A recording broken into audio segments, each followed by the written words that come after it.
आज हम पढ़ेंगे जीएसटी। जीएसटी क्या होता है, ये कौन से टैक्स होते हैं, इसके बारे में हम देखेंगे।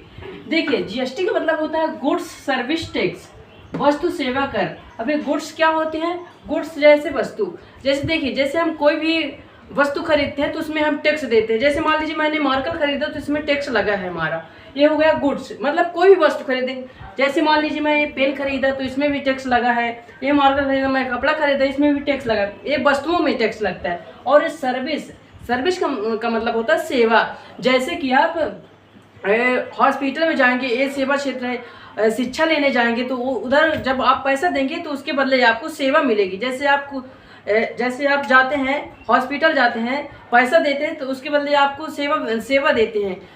स्कूल जाते हैं तो उसके बदले आपको शिक्षा या सेवा देते हैं। ये होता है टैक्स, होता है गुड सर्विस टैक्स। अब ये लाया कब गया भारत में, इसके बारे में देखिए। ये 1 जुलाई 2017 को लाया गया है। ये फ्रांस से लाया गया है। ये कनाडा मॉडल पर आधारित है।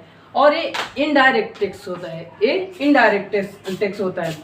ये किसी पे थोपा नहीं जाएगा टैक्स, ये इनडायरेक्ट टैक्स है। और इसका जो मंत्रालय होता है, इसका वित्त मंत्रालय होता है। इसका अध्यक्ष वित्त मंत्री होता है। अभी वर्तमान में हमारी निर्मला सीतारमण जी हैं। और देखिए, ये पहले हमारे चार पांच प्रकार की ऐसे बहुत सारे टैक्स थे, तो इन टैक्स को हटा के अब डायरेक्ट आ गया हमारा जीएसटी। ये जीएसटी कौन कौन से थे, कस्टम ड्यूटी, सीमा शुल्क लगता था पहले, ये एक्साइज ड्यूटी, और ये सर्विस टैक्स, सेल्स टैक्स, वाट टैक्स मतलब वैल्यू एडिशन टैक्स होता है। ये पहले इस तरह के टैक्स लगते थे, तो सभी राज्य अपने मनमानी ढंग से टैक्स लेते थे। तो इसको सभी को हटा करके अब आ गया है जीएसटी, जो जीएसटी पूरे भारत में लगती है। अब जीएसटी देखिए, जीएसटी के 4 प्रकार होते हैं। जीएसटी कौन कौन से हैं इसके बारे में देखिए। जीएसटी होता है SGST, CGST, IGST, UTGST. SGST का मतलब होता है स्टेट गुड्स सर्विस टैक्स, और सीजीएसटी ने central goods service tax. IGST मतलब integrated goods service tax. UT मतलब यूनियन टेरिटरी, मतलब जो केंद्र शासित प्रदेश है उसके लिए टैक्स। अब ये इसके बारे में देखते हैं। पहले एसजीएसटी और सीजीएसटी को देख लेते हैं। सीजीएसटी एसजीएसटी में क्या क्या होता है, एग्जाम्पल के तौर पे लेते हैं। तो देखिए, जैसे एसजीएसटी और सीजीएसटी, जैसे मान लीजिए कोई राज्य, जैसे एमपी ले लीजिए आप, एमपी में कोई वस्तु का उत्पादन हुआ, और ये मान लीजिए जबलपुर में इसका उत्पादन हुआ और भोपाल में ये बेच रही है। एक ही राज्य के अंदर जब होता है ना, एक ही राज्य के अंदर जब वस्तुओं का क्रय विक्रय होता है तो उसमें जीएसटी लगती है, एसजीएसटी और सीजीएसटी। अब जैसे मान लीजिए इस वस्तु में 18% जीएसटी है, तो 18% में 9% सीजीएसटी को जाएगा और 18% वही राज्य रख लेगा। जिस राज्य में के अंदर वस्तुओं का क्रय विक्रय होगा वही रख लेगा 18% जीएसटी में, और 9% केंद्र सरकार रख लेगा और 9% राज्य सरकार रख लेगा। इसी टैक्स से तो हमें सुविधाएं मिलती है। जैसे हॉस्पिटल चलती हैं, स्कूल कॉलेज चलते हैं, यही टैक्स हमारे टैक्स से तो ही चलते हैं। सरकारी संपत्ति को आप कभी ना माने कि ये सरकार की संपत्ति है, मेरी संपत्ति है।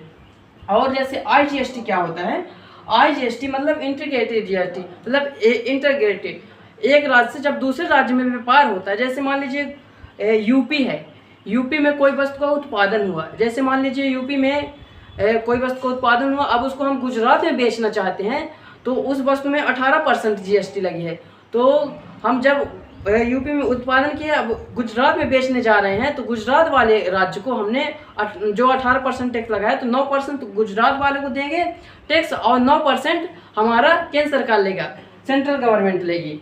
और जैसे यूटीजीएसटी भी इसी तरह। जैसे यूटीजीएसटी मतलब केंद्र शासित प्रदेश, मतलब जो जैसे केंद्र शासित प्रदेश दिल्ली है, जैसे दिल्ली में कोई वस्तु का उत्पादन होता है और वो वही बेचती है, तो उसमें यूटीजीएसटी लगेगा। जैसे कि 9% मान लीजिए 18% ही लगा है टैक्स, तो 18% टैक्स में 9% वही यूटीजीएसटी रख लेगा अपना केंद्र शासित प्रदेश, और 9% सीजीएसटी को रख लेगा। मतलब ये ऑल ओवर इसको समझिए, तो चाहे कोई भी ये होगा, सेंट्रल गवर्नमेंट को उसमें आधा टैक्स देना ही पड़ेगा, ये जीएसटी। अब जीएसटी कितने, इसके डायरेक्ट टैक्स क्या क्या है इसके बारे में देखते हैं। देखिए, एक होता है 0% टैक्स होता है, एक 5% होता है, और एक होता है 12%, एक होता है 18%, एक होता है 28%। इसको हम लिख देते हैं यहाँ पास। देखिए 5% होता है, 0% होता है, और 0% हो गया, 5% हो गया,